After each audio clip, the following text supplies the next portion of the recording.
దేవునికి స్తోత్రం. హల్లెలూయా. ఈరోజు డిసెంబర్ 25వ తారీఖు ప్రభు అయిన యేసుక్రీస్తు జన్మదినోత్సవం.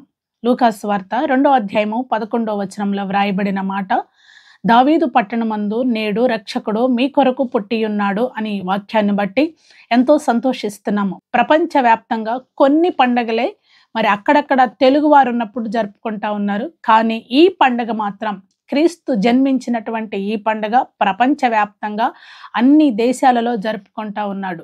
దేవుడు మన కొరకు పుట్టి ఉన్నాడండి. ఆయన పుట్టుక ఒక అద్భుతము. అనేకులు ఆయన పుట్టుకను విమర్శిస్తూ ఉన్నారు. అది ఎంత మాత్రము క్షేమము కాదు.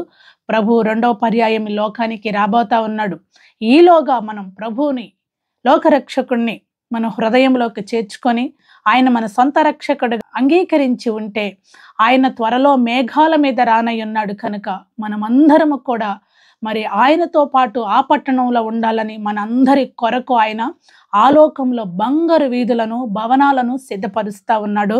గడిచినటువంటి రోజుల్లో కరోనాలో అనేక వేల మంది చనిపోయారు. బైబిల్లో వ్రాయబడిన లేఖనాలు ఏది కూడా నిరర్ధకము కానేరదు. మరి శవాలు రోడ్ల మీద గుట్టలు గుట్టలుగా పడి ఉన్నాయి. వాటి గురించి ఆలోచించేవారు లేకపోతారు అని అనేక వాక్యాలు బైబిల్ గ్రంథంలో వ్రాయబడి ఉన్నవి.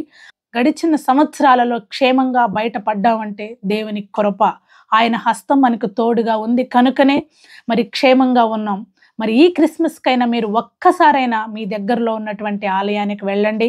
ప్రభు మిమ్మల్ని దర్శిస్తాడు, దీవిస్తాడు. God bless you. Happy Christmas.